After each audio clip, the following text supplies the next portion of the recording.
కూడా దివంగత సాయన్న గారు చనిపోయిన తర్వాత వారి కూతురు అనివార్య కారణాల వల్ల చనిపోయిన తర్వాత వచ్చిన ఎన్నికల్లో కూడా గెలవలే.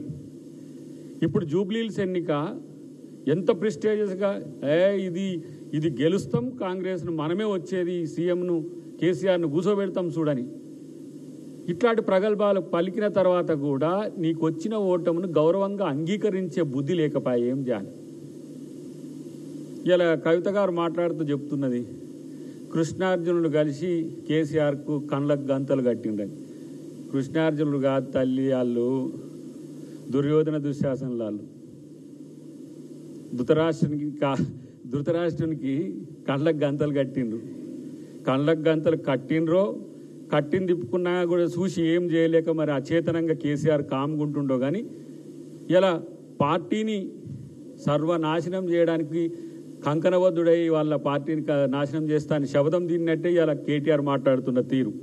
ఇలా ఇన్ని ఎన్నికలు మేము గెలిచినా కూడా నీకు కనబడలేదు ఒక ఎత్తు అయితే, జూబ్లీహిల్స్లో నువ్వు పెద్ద ఎత్తున ప్రచారం చేసినావు కదా, నా ప్రతిభకి ఇది ఒక తీరు చూడు, నేను రేపు గెలుస్తా, మీ సోషల్ మీడియా వాళ్ళ కూడా మీ హ్యాండిల్స్లో మేము గెలుస్తున్నామని చెప్పేసి సోషల్ మీడియానో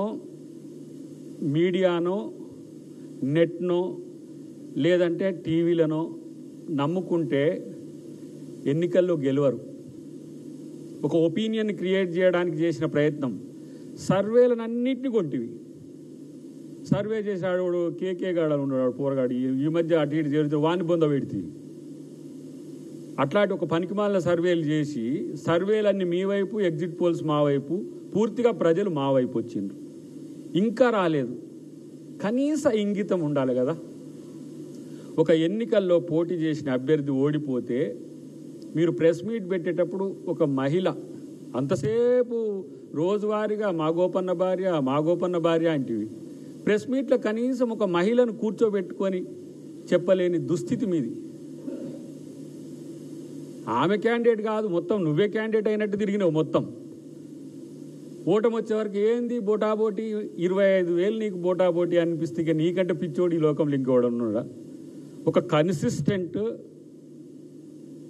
మెజారిటీ ఎవ్రీ రౌండ్. ఒక ఫస్ట్ రౌండ్లో 47 ఉన్నట్టుంది, లాస్ట్ రౌండ్లో 2400 సంథింగ్ ఉన్నట్టు, ప్రతి రౌండ్లో 3,000 పైచిలకు ప్రతి రౌండ్లో.